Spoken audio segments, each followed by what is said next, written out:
Olá, que bom estar outra vez com você para juntos lermos mais capítulos do livro. Elas falam demais. Elas falam demais no bom sentido, falam demais mesmo, falam muito bem. As mulheres falam muito bem e elas construíram a história da humanidade como nós vivemos hoje. Por isso, os problemas que elas passaram no passado ainda são evidenciados hoje e precisam ter solução. Nós precisamos mudar a nossa forma de enxergar e a participação efetiva, constante e benéfica das mulheres na sociedade, tá certo?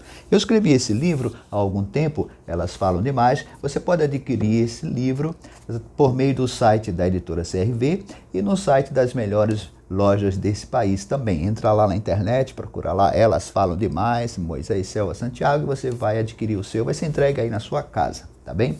Quero também dizer para você se inscrever aqui no canal, dar o seu like e continuar nos assistindo. Deixe seu comentário, fique à vontade, escreva e juntos vamos construir o nosso canal.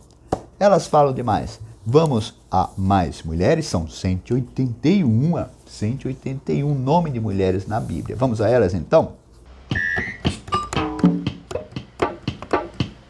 Tamar, a princesa Tamar. Tamar, nós já sabemos, significa palmeira, tamareira. O nome tamareira vem de Tamar, não é isso? Essa história está em 2 Samuel, capítulo 13. Davi teve filhos e filhas que se destacaram pela beleza e o narrador sublinha Absalão e a irmã dele Tamar. Mas Amon, filho de Davi com outra esposa, enamorou-se justamente de sua meia-irmã Tamar. Como príncipe, Amon poderia escolher qualquer moça para namorar e até casar, inclusive de outros reinos. Porém, essa paixão de Amon pela meia-irmã dele, Tamar, o fez adoecer, o fez emagrecer, perder peso, pois além disso, além de Tamar ser meia-irmã dele, Tamar era virgem e parecia impossível seduzi-la. O que será que aconteceu? Se você se lembra da história, ótimo. Se você não se lembra da história, procure aí na sua Bíblia, 2 Samuel capítulo 13. Eu vou adiantar só alguns aspectos, alguns pontos. Um amigo do Amon disse, olha, faz assim, assim, assim que vai dar certo. A Tamar vai estar aí, no seu leito, na sua cama. O que de fato aconteceu. Infelizmente, aconteceu. Ele agarrou a irmã. Amon era forte, Tamar era frágil. Mas mesmo assim, ou sendo forte ou sendo frágil, foi errado. Está errado agarrar a outra pessoa para fazer o que a outra pessoa não quer fazer. É preciso respeitar o não da outra pessoa. Tamar gentilmente diz, meu irmão, está errado isso que você quer fazer comigo. Mas ele insistiu, ele fez. Na cama dele. E aí Tamar sentiu-se muito aviltada, sentiu-se muito humilhada, porque logo depois que ele concluiu o ato violento sexual, ele a desprezou e mandou ela embora. Então ela disse, meu irmão, o que você está fazendo agora é pior do que você fez antes, porque agora eu seria humilhada lá fora, pelo menos me acolha aqui em sua casa. Disse, não quero mais saber de você. É aquela coisa de um sentimento terrível, você quer uma coisa e quando tem joga fora. Que isso? Que isso? E aí aconteceu assim, ela saiu, ela dialogou, Tamar falou o tempo todo com Amon, com o irmão dela, para que ele não fizesse isso. Tamar gentilmente orientou Amon no que ele deveria fazer, como ele deveria agir, mas ele não ouviu e a desprezou e ela foi desprezada e humilhada. Eu quero agora abrir só um parêntese e imaginar, se fosse hoje em dia, o que é que as pessoas iriam comentar? Vamos ouvir possíveis comentários daquela época, como se estivéssemos ali no palácio ouvindo. Você soube o que aconteceu com Tamar e com Amon? O que será que iríamos ouvir? Talvez ouvíssemos o seguinte, o rapaz agiu certo, pois estava apaixonado por ela. Homem é assim, a mulher não pode vacilar. Cuide das suas cabras, porque meu bode está solto. E ainda tem um ha. Isso é que ser macho, pegou até a irmã. Vai ver que Tamar nem era mais virgem. Eu sempre desconfiei daquele jeitinho sonso de Tamar. Acho que Tamar estava grávida e quis usar o irmão como trouxa. Outros comentários. Ela gostou. Mulher gosta de homem assim. Você sabia que Tamar engravidou do irmão? Amon não quis nada com Tamar porque ela nem era virgem quando se deitou com ele. As pessoas comentam muito. Quem sabe comentaram também o seguinte: Tamar é vadia, onde já se viu ficar sozinha no quarto de um homem. Ela posava de santinha com roupas de princesa, mas sempre foi safada. Que história mal contada, fazer comidinha para dar para o irmãozinho que estava doente, ela queria transar com ele. Se houvesse mais rapazes como Amon, as mulheres se dariam mais ao respeito. Já ouvi tanto isso. Eu acho é pouco, quero que todos dessa família se deem mal. Será que Tamar gostou e vai transar com outros homens? Coitado do Amon, ele foi vítima da sedução e da malícia da própria irmã. Sendo filha de Davi, Tamar só podia ser devassa como o pai. Lindona como é, se Tamar quiser agora terá todos os homens aos seus pés. Tamar caiu em desgraça. Bem feito para uma moça que não soube se comportar. Eu soube que ela vai ser mãe solteira. Os comentários continuam. Que mau exemplo essa princesinha metida a virgenzinha está dando. Tamar estava no cio como uma cadela e Amon fez o papel de homem. Fiquei sabendo que Amon mandou Tamar embora porque teve nojo das partes dela. Amon mandou Tamar embora porque ela fez coisas que nenhuma prostituta faz. Dizem que Tamar tem preferência por mulheres e por isso é lógico que Amon não quis mais nada com ela. Os comentários continuam. Amon deixou Tamar porque ela é fria na hora H. Eu não aceito essa história de estupro. Tamar é que se ofereceu ao irmão. Estupro não existe. O que existe é mulher safada. Tem gente que ainda pensa assim hoje.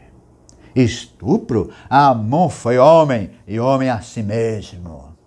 Isso nunca aconteceria com minha filha, pois eu controlo a vida dela. Aconteceu porque tinha de acontecer. Outros comentários. Onde tem fumaça, há fogo. Tamar já tinha se deitado com meio mundo de homens. Tem mulher que já nasce puta. Foi melhor Amon agir como um homem que preferia outros homens.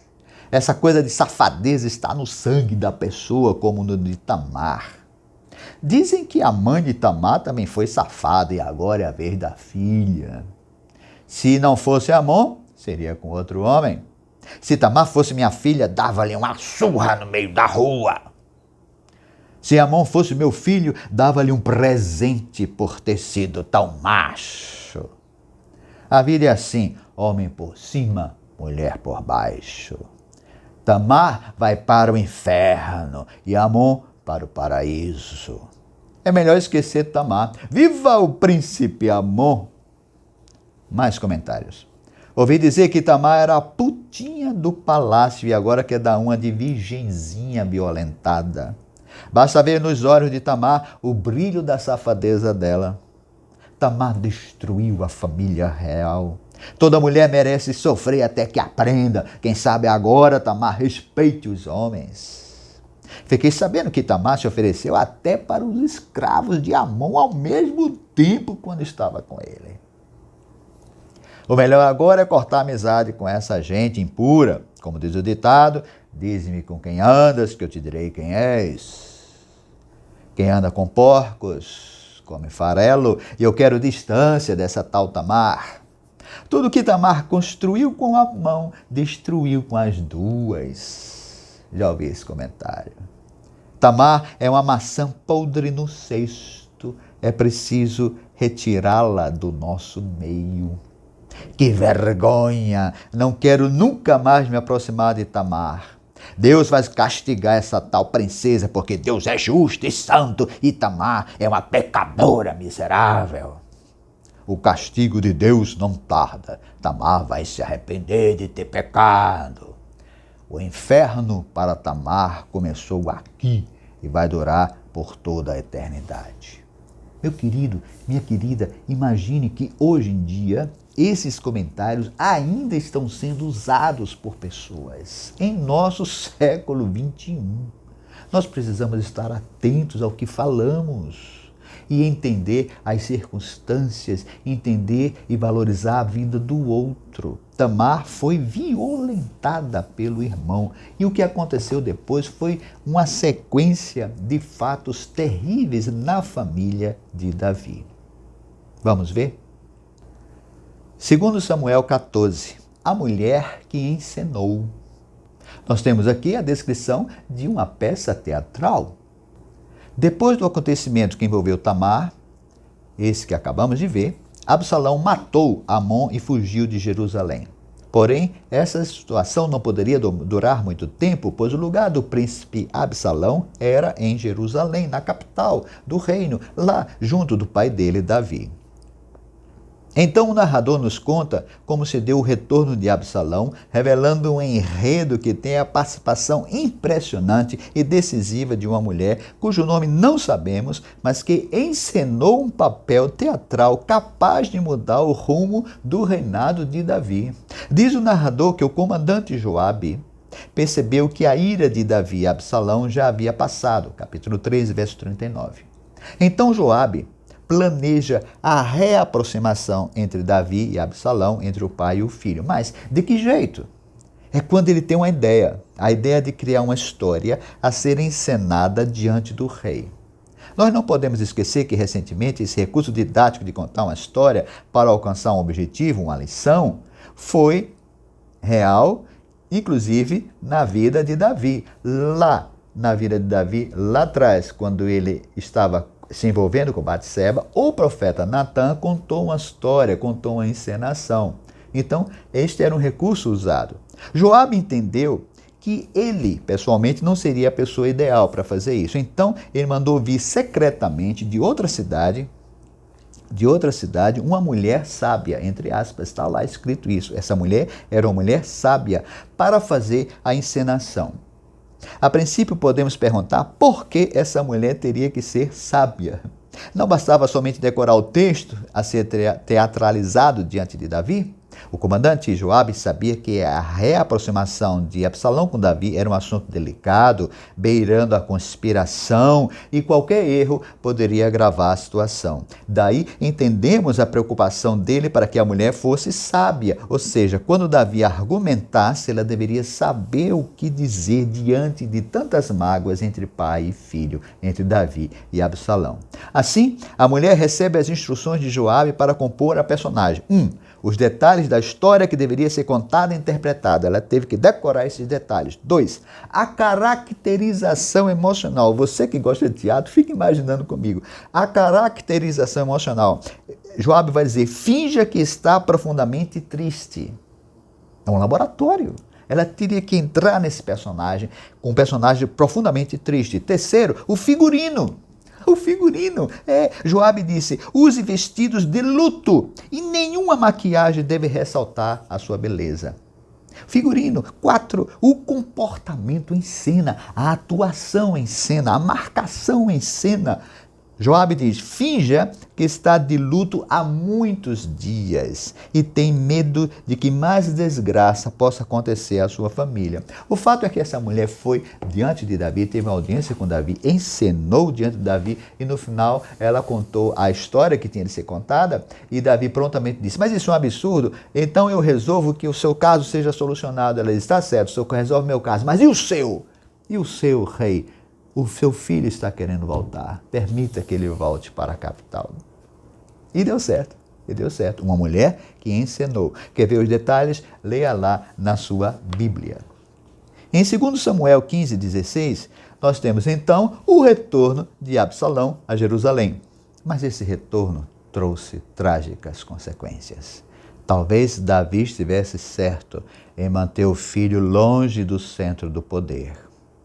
O desejo de ser rei levaria Absalão a atos que culminaram com revoltas e morte de muita gente. O fato é que Absalão regressou à capital e passou a exercer o papel de rei de forma paralela a Davi por 4 anos. Governo paralelo por 4 anos.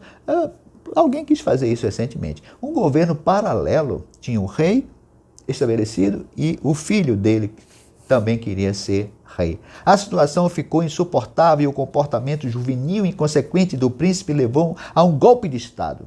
Tanto que Davi, para não guerrear contra o próprio filho, resolve sair de Jerusalém, deixando apenas 10 concubinas para cuidarem da manutenção do palácio real. Mesmo não tendo o status de esposa do rei, essas 10 mulheres gozavam de privilégios próprios de uma concubina, ainda mais por se tratarem de concubinas do rei Davi. A tensão entre Absalão e Davi cresceu incontrolavelmente.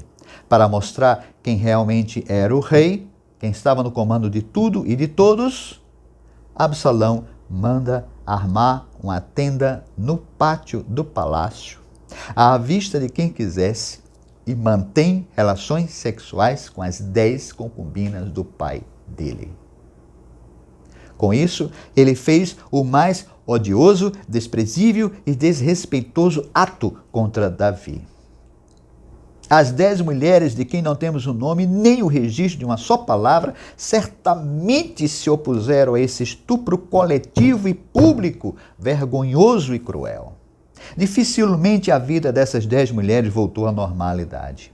Consideradas impuras pelo que sofreram de Absalão, tudo indica que saíram da história profundamente injustiçadas e entristecidas.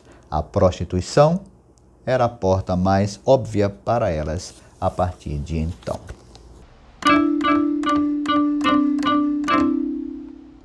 Das 181 mulheres da Bíblia, 90% delas não salvaram a vida de ninguém. E 97% delas não receberam nenhum milagre. Artimanha, astúcia, ideia, criatividade, esperteza, agilidade, competência, raciocínio rápido, coragem.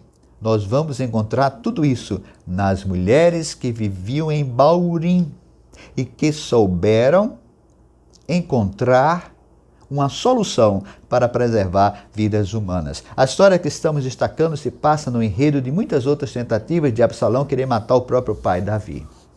Essa história continua, né?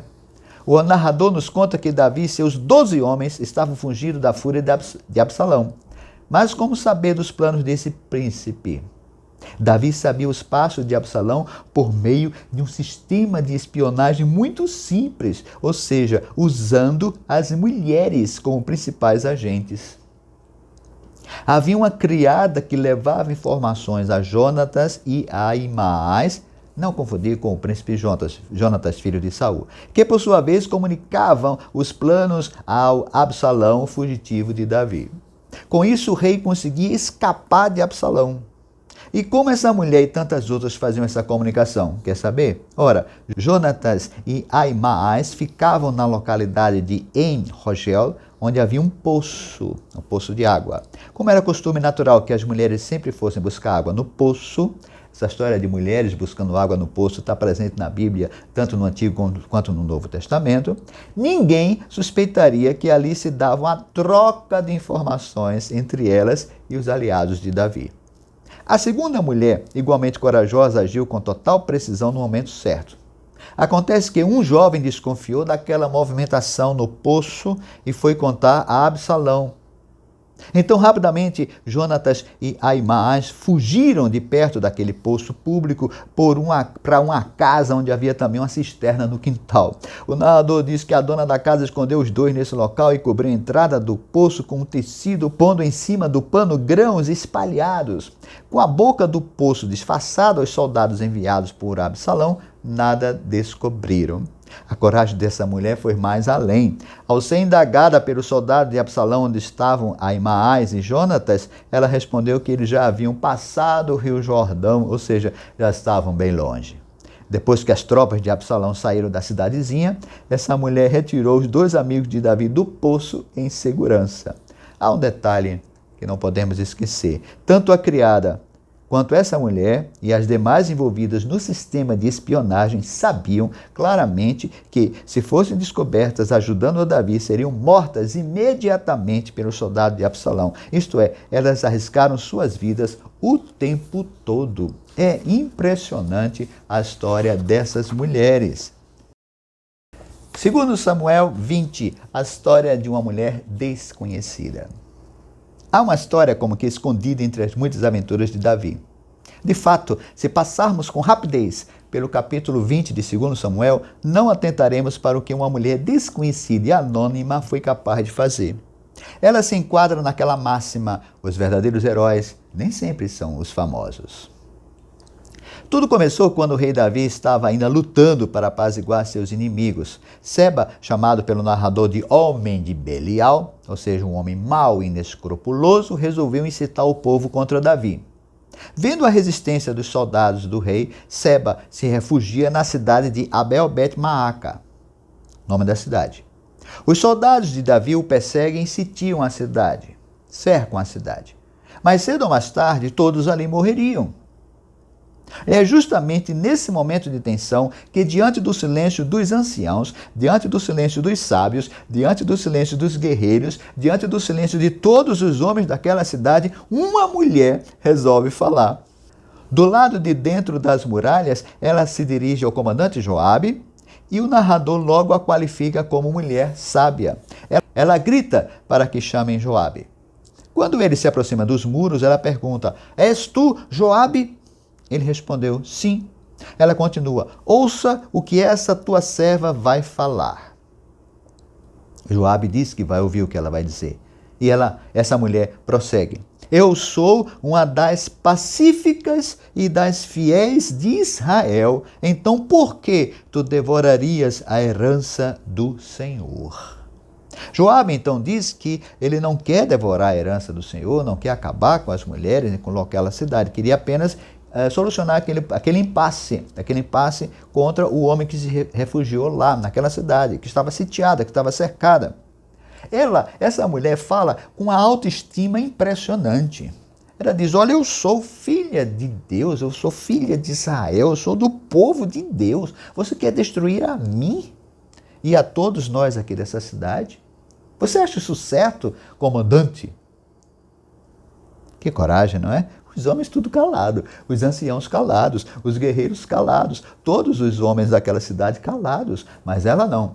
Ela conversou com ele lá da muralha. O comandante do lado de fora e ela lá da muralha, argumentando, defendendo a vida dela, a vida de todos ali dentro.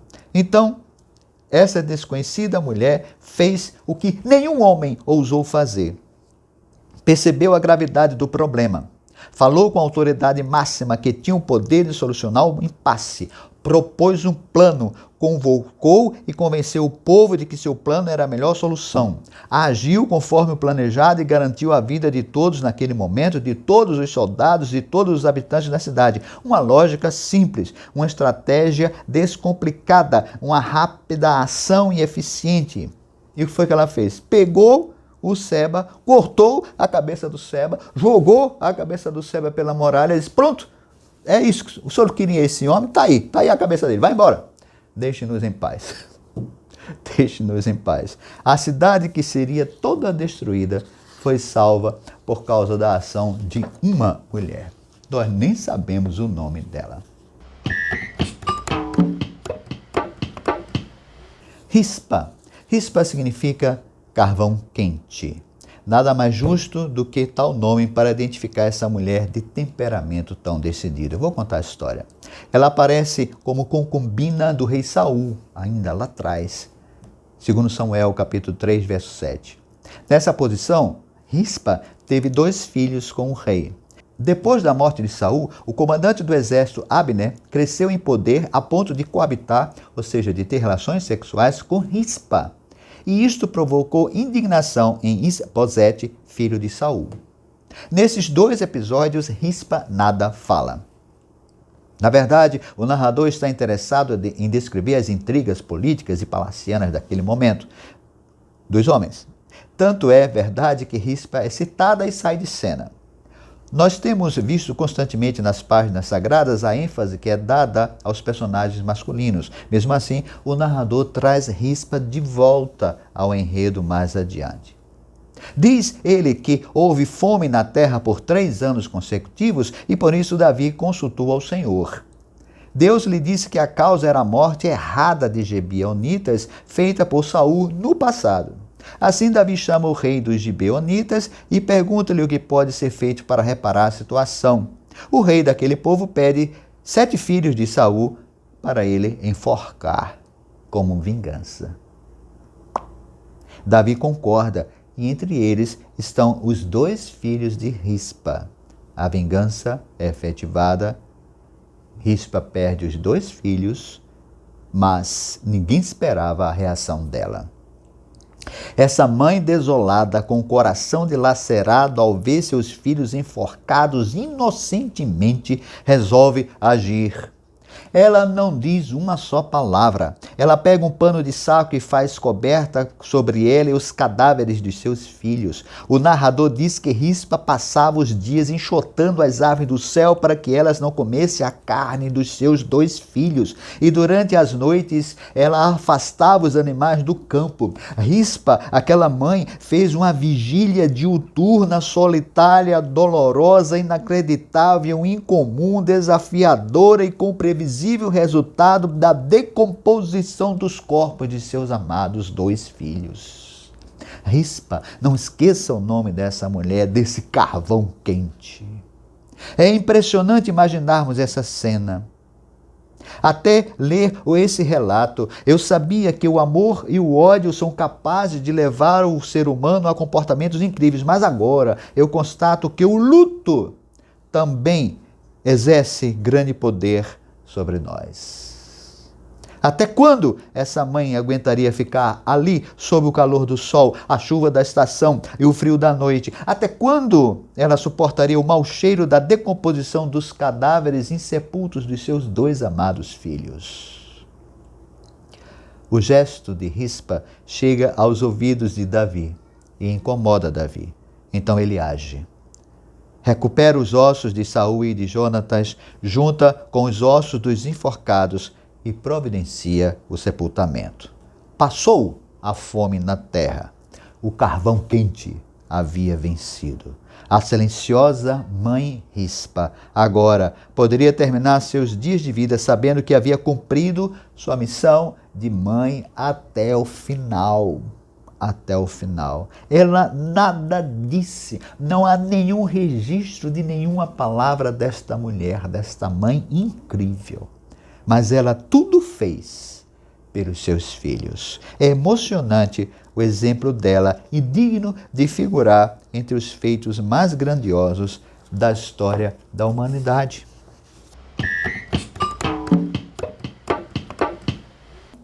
Abisag. Abisag significa meu pai foi um errante. 1 Reis, capítulo 1. A narração dos textos bíblicos em relação à presença da mulher nos surpreende. Quando lemos de uma mulher que alterou o rumo da história, às vezes ela está anônima. Quando temos o registro do nome, algumas vezes a participação dela no enredo não causa impacto no contexto. Talvez seja isso que aconteceu com Abisag, a jovem, virgem, sobremaneira formosa, cuja missão era dormir nos braços do velho rei Davi. O monarca sofria com a baixa temperatura corporal sem que houvesse roupas que o aquecesse. A solução encontrada foi ele dormir abraçado a alguém. Onde estavam as tantas esposas e concubinas de Davi, justamente nessa circunstância, quando ele mais precisava de uma companhia, de um braço na hora de dormir? Essa solidão de Davi, mesmo cercado por tantas mulheres, chama a nossa atenção. Até onde sabemos esse rei não fez mal às mulheres? Então, onde estavam elas que se beneficiavam da vida palaciana agora na velhice e na doença dele? Abisag surge na história de forma terceirizada. É um tipo de terceirização do calor humano, sendo que este deveria existir naturalmente entre o rei e suas esposas e concubinas. Ela é uma escrava do abraço a linda moça que faz aquecer e dormir em paz o velho rei. Nesse ínterim, Salomão é constituído rei e em seguida Davi morre. O que fazer então com Abisag? De olho nela, o irmão de Salomão, o príncipe Adonias, pede para que Abisag seja mulher dele. Mas o pedido de Adonias soa estranho aos olhos de Salomão, pois Adonias já havia tentado usurpar o trono e, não dando certo, pediu perdão. Se agora Salomão concordasse em dar Abisag a Adonias, isso poderia servir de reabastecimento para uma futura rebelião. Assim, além de negar o pedido, Salomão manda matar Adonias. E aí Abisag? E aquela jovem? E a escrava do abraço? Nada mais é dito sobre ela. Surgiu na história na sombra do rei Davi. Foi desejada pelo príncipe Adonias e desaparece no reinado de Salomão. Nota-se a presença dela sempre em relação a algum homem, ou melhor, aos mais poderosos homens da monarquia de Israel. O narrador diz que o velho Davi não a possuiu como mulher, tampouco insinua que Adonias teve relações sexuais com ela. Salomão a teria colocado em seu numeroso harém? Não sabemos. E assim termina a história da belíssima Abisag, a moça cujo trabalho era simplesmente abraçar. Que Deus nos abençoe. Obrigado por sua presença aqui.